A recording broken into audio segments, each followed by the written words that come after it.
Hi అండి, good morning. ఈరోజు బయట అయితే ఫుల్ వర్షం అనమాట. ఫుల్ వర్షం. నైట్ నుంచి శుభ్రం కూడా అవుతుంది. ఇంకా బట్టలు అయితే ఉతికాయి అనమాట. మా పిల్లలు ఉతికేసి మొత్తం తుడుచుకున్న గిన్నెలు అయితే తోమాను. కొన్ని అయితే ఆరబెట్టా. అటుకులప్పం అయితే చేస్తున్నా, చూద్దరిగాని రండి. ముందుగా అయితే అటుకులు అయితే నానబెట్టుకుని ఉంచుకుంటున్నాను అనమాట. వాటర్లో అయితే ప్రత్యేకించి నానబెట్టి అయితే పక్కన పెట్టేసుకుంటున్నాను. ఇలా పోపులు రెడీ పెట్టుకోవచ్చు. ఉప్మాలోకి అదే పులిహోరలోకి ఎలాగా తాలింపు అయితే రెడీ పెట్టుకుంటామో సేమ్ అలాగే తాలింపులు అయితే రెడీ పెట్టేసుకోవచ్చు. వేరుశనగలు, మినపప్పు, శనగపప్పు, కరివేపాకు, పచ్చిమిర్చి, ఎండుమిర్చి, ఆవాలు, నిమ్మకాయ, సాల్ట్ అండ్ పసుపు. చాలా సింపుల్ అనమాట. నేను ఆయిల్ అయితే వేసుకున్నాను కదా ఈసారి. ఫస్ట్ కరివేపాకు, ఆవాలు, జీలకర్ర, శనగపప్పు, వేరుశనగ గుళ్ళు, పచ్చిమిర్చి ఇవన్నీ అయితే వేస్తున్నాయి. ఎండుమిర్చి అయితే లాస్ట్లో వేస్తున్నాయి. అంటే ముందే వేస్తే బాగా వేగిపోతాయి కదండి, అందుకనేసి కొంచెం యాగనిచ్చి అయితే వేస్తాను. ఈలోపు ఏగుతాయి. ఏగిన తర్వాత పసుపు వేసేసి తర్వాత నానబెట్టి అయితే ఉంచుకుంటున్నాం కదా అటుకులు, అవి వేసుకుని కలిపేసుకుని పైన సాల్ట్, నిమ్మకాయ అయితే వేసుకోవడం అనమాట. వేసుకొని బాగా కలుపుకుని తింటే ఇంకా అటుకులు పులిహోర సూపర్ అయితే సూపర్. 2 నిమిషాలు అయితే అయిపోద్ది. మీరు కూడా ట్రై చేయండి. చాలా సింపుల్గా మనకు ఎర్లీ మార్నింగ్ టిఫిన్ చాలా మంచిది కూడా. మీరు కూడా ట్రై చేయండి. హెల్త్కి కూడా మంచిది అనమాట అటుకులు ఉప్మా. అటుకులు పులిహోర అండి. నాకు ఇందాక నుంచి అదే వచ్చేస్తుంది. సారీ. అలాగే నా ఈ వీడియో అయితే మీకు నచ్చినట్లయితే లైక్ చేయండి ఫ్రెండ్స్. ప్లీజ్ సపోర్ట్ చేయండి. ఎంతో కష్టపడితే చేస్తున్నాను. మరి స్టాండ్ బాగోపోయిన వీడియో చేస్తున్నాను. ప్లీజ్ సపోర్ట్ చేయండి, లైక్ చేయండి, పక్కన బెల్ ఐకాన్ అయితే క్లిక్ చేయండి ఫ్రెండ్స్. యూట్యూబ్ పెట్టే ప్రతి ఆడదాన్ని బ్యాడ్గా అనుకుని కామెంట్స్ పెట్టడం పద్ధతి కాదు. అలాగంటే అందరిని అన్నా, కొంతమందిని అన్నా సరే, ఎవరినన్నా సరే, వాళ్ళకి ఇంట్లో ఎన్ని ఇబ్బందులు ఉండే యూట్యూబ్ స్టార్ట్ చేస్తారో, ఎందు గురించి స్టార్ట్ చేస్తారో అర్థం చేసుకోండి ఫస్ట్ అయితే మాత్రం. వాళ్ళు ఉత్తినే కావాలని అయితే యూట్యూబ్ అయితే స్టార్ట్ చేయరు. ఇంట్లో పర్సనల్ ప్రాబ్లం బట్టే యూట్యూబ్ స్టార్ట్ చేస్తారు. దాన్ని బట్టి వాళ్ళు ఇంకా ఏదో రకంగా అవ్వాలి కదా, ఏదో రకంగా మా ఛానల్ అంటూ మానిటైజ్ అవుతే మాకంటూ అమౌంట్ వస్తుంది కదా, ఎన్నో ఇంకా రాని కూడా ప్రయత్నాలు చేస్తూనే ఉంటారు. అలా నాకు రాని అసలు వాయిస్ ఓవర్ కూడా సరిగ్గా చెప్పలేను నేను, కానీ ఇంకా ట్రై చేస్తూనే ఉంటాను. లైవ్లో కూడా సరిగ్గా మాట్లాడినా ట్రై చేస్తుంటాను.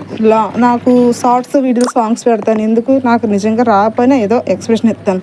మీకు క్వశ్చన్ చెప్పిన మా నాన్నగారు అయితే ఇష్టమే ఉండదు, కానీ నా పరిస్థితి నాకు తెలుసు కాబట్టి ఇలాగనే ఏదో ఒక రోజు అవుతానేమో అనే ఉద్దేశంతో, అంటే మంచి పొజిషన్లో కన్నా వస్తానని ఉద్దేశంతో లాంగ్ వీడియో అయితే పెడుతున్నాను. అలాగే షార్ట్స్ పెడుతున్నాను. ప్రతి దానికి బ్యాడ్ కామెంట్లు అయితే పెట్టకండి. ప్లీజ్ సపోర్ట్ చేయండి. తప్పదు కదా, బయట వర్షం అయితే వస్తుంది అన్నమాట. అందు గురించి తప్పక వాషింగ్ మిషన్లో అయితే వేసాను. వాషింగ్ మిషన్ బయట అయితే పెట్టి అక్కడ పెడితే గేదె ఉంది కదా పక్కన పేడదని హెట్టుకొని లోపల పెడుతున్నాను వాషింగ్ మిషన్. కానీ తప్పక అక్కడ పెట్టి మొత్తం బట్టలన్నీ ఉతికేసి డ్రై చేసి లోపల ఆరబెట్టేసాను. నెక్స్ట్ సాంబార్ అయితే చేశాను అనమాట అండి. మీరు కూడా చూసేయండి. రైస్, మార్నింగ్ టిఫిన్ ఇదేంటి నా డైలీ వ్లాగ్. దీని తర్వాత డ్యూటీకి అయితే వెళ్ళిపోయాను. ఆఫ్టర్నూన్ మా ఆశా వర్కర్లో ఒకరు రిటైర్ అది ఎలాగో చూపిస్తాను, ఎలాగో వీడియో ఉంది చూద్దరు. కానీ ఇప్పుడు నేను సాంబార్ ప్రాసెస్ అయితే చేస్తున్నాను, చూసేయండి. మీరు ఎలా చేసుకుంటారో. నేను బొబ్బరిపప్పు, కందిపప్పు కలిపి అయితే వేపాను, చూసారు కదా. ఫస్ట్ బొబ్బరిపప్పు, కందిపప్పు కలిపి వేపేసి కుక్కర్లో అయితే వేసి ఉడికిన తర్వాత చూస్తే ఇంకా కొంచెం పప్పు ఇంకా ఉడకుంటుందని మళ్ళీ వేసాను. కాయగూరలు అన్నీ కూడా వేసి మళ్ళీ కుక్కర్ ఒక విజిల్ వేయించాను. అయితే అన్నీ మిక్స్ అయిపోయి బాగానే ఉంది. ఇప్పుడు ఇందులో నెక్స్ట్ పంచదార, కారం, పసుపు, ఉప్పు, కరివేపాకు, చింతపండు రసం ఇవన్నీ వేసి మరగపెట్టేసాను. కొంచెం పంచదార, బెల్లం అయితే వేస్తాను. బెల్లం లేదని పంచదార అయితే వేసాను. బాగా మరగనిచ్చిన తర్వాత పోపులు పెట్టి తాలింపు పెట్టాను అనమాట అండి. చూసేయండి ఇది కూడా. ప్లీజ్ ఫ్రెండ్స్ సపోర్ట్ చేయండి. సారీ తాలింపు అయితే చూపిద్దాం అనుకున్నాను, మర్చిపోయాను. నూనె వేసి ఎల్లుల్లిపాయ ఉంటే వేసి మిగతా ఉల్లిపాయలు అయితే వేసాను అనమాట అండి. ధనియాలు, ఆవాలన్నమాట. అంటే మెంతులు కూడా వేసుకోవచ్చు, జీలకర్ర కూడా వేసుకోవచ్చు. ప్రస్తుతం నాకు అందుబాటులో అయ్యే ఉన్నాయి. ఇప్పుడు వెళ్ళి తేవాలి, మాకు దూరం వెళ్ళి తేవాలి కుట్టుకెళ్ళి. ఎండుమిర్చి, కరివేపాకు దూరంగా ఇంకొక మొక్కకి దగ్గరగా అయితే కాదు, పిల్లలిద్దరు ఇంటి దగ్గర అయితే లేదు కాబట్టి కారు అయితే పక్కన మరుగుతూ అని వచ్చారు, చూసారు కదా. తాలింపు అయితే అయిపోతుంది.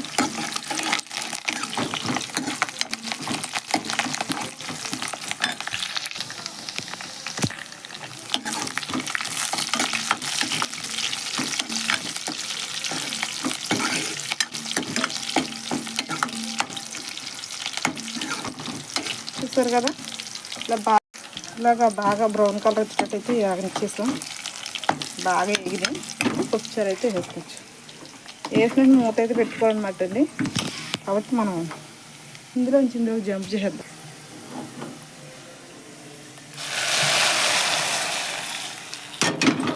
వెంటనే స్పాట్లో అయితే మూత పెట్టుకోవాలి.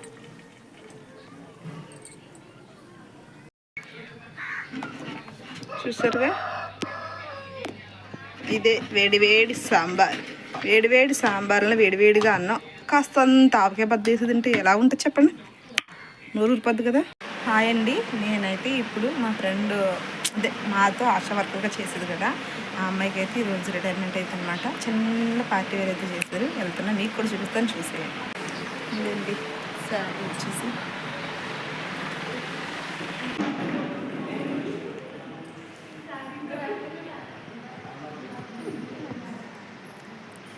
మా స్టాఫ్ అనమాట అండి. ఏఎన్ఎంసీ ఎమ్మెల్యేలు ఆశ, అలాగే మా డాక్టర్ గారు ఇద్దరు, మా శ్రావణి మేడం, దీపిక మేడం, మా సార్స్ ఇద్దరు, అప్పారావు సార్, సురేష్ సార్ అనమాట.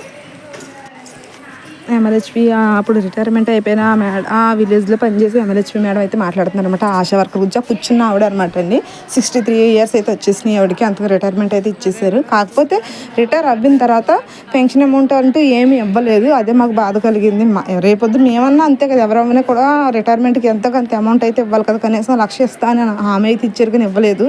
కనీసం ఆవిడకి అలాగానే చేస్తే సరిపోయిన, అలా కూడా లేదు.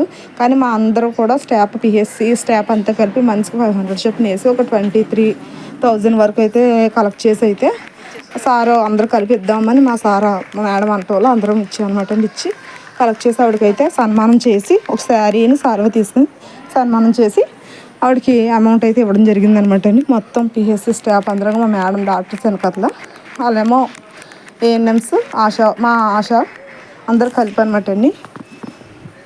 చూసేయండి. ఇది కూడా మీకు విషయం చెప్తాను ఫ్రెండ్స్, ఆశా వర్కర్ ఏం చేస్తుందంటారు, A to Z ఆశా వర్కరే. ఫీల్డ్ లెవెల్లో అయితే ఆశా వర్కర్ ఏ రిపోర్ట్ ఇవ్వందే పిహెచ్సికి వెళ్ళదు. ప్రతిదీ ఆశా వర్కర్ ఆవిడ కూడా నిజంగా చాలా పెద్ద ఆవిడని, చాలా ఓపిక్గా ఏ పని చేయనంటూ కూడా చేయనంటూ మాత్రం ఏనాడు లేదండి. ఆవిడ జాయిన్ అవ్వి 19 years అవ్వింది. ఇప్పుడు రిటైర్మెంట్ వచ్చేయడం వల్ల పాపం ఆవిడకి ఇంకా చేయాలని ఆశ ఉంది. కానీ రిటైర్మెంట్ ఇచ్చడంతో ఏం చేయాలో తెలియక పాపం తప్పలేదు. డైరెక్ట్ అక్కడ పైన ఆప్ చేశారమ్మ మనిషి. ఇలాంటి మా పిహెచ్సి సార్లు అయితే ఆల్రెడీ 3 years తీసేయమని అన్నా సరే కంటిన్యూ ఇలా చేస్తానన్నారు. కానీ డైరెక్ట్ పైన తీసేయడంతో ఇంకేం చేయలేకపోయారు. కాకపోతే ఆశలు అంత అలా చేసిన గుర్తింపు లేదు, అమౌంట్ పెంచలేదు. కనీసం రిటైర్మెంట్ అమౌంట్ అని ఇస్తే అప్పుడు కొంచెం హ్యాపీగా ఫీల్ అవును. అది కూడా లేకుండా చేస్తారు. గవర్నమెంట్ కూడా కొంచెం మా ఆశా వర్కుల తరపున కొంచెం ఆలోచిస్తే బాగుంటుంది అనుకుంటున్నాం. ఏంటి ఇలాగ అవినీలో రేపొద్దున దారి తిని ఇప్పుడు వాళ్ళకి ఎవరికి సపోర్ట్ లేరు. ఆ అమౌంట్ ఉంటే ఆవిడ బతకడానికి జీవనం కింద ఉంది కదా, ఏదోటి దాంతో వ్యాపారమో లేదా ఏ షాపో ఎదురు పెట్టుకున్నాం, దాంతో ఆవిడ బతకడం లేదా ఆ డబ్బులు ఉంచుకుని తినటమో ఎదురు జరుగును. ఆ వయసులో కష్టపడలేరు కదా. అందు గురించి కొంచెం ఆలోచనతో గవర్నమెంట్ కూడా మా గురించి బాగుంది అనిపించింది. ఇదన్నమాట. ఓకే ఫ్రెండ్స్, నా వీడియో కనుక మీకు నచ్చినట్లయితే లైక్ చేయండి, షేర్ చేయండి, సబ్స్క్రైబ్ చేసుకుని పక్కన బెల్ ఐకాన్ క్లిక్ చేయండి, సపోర్ట్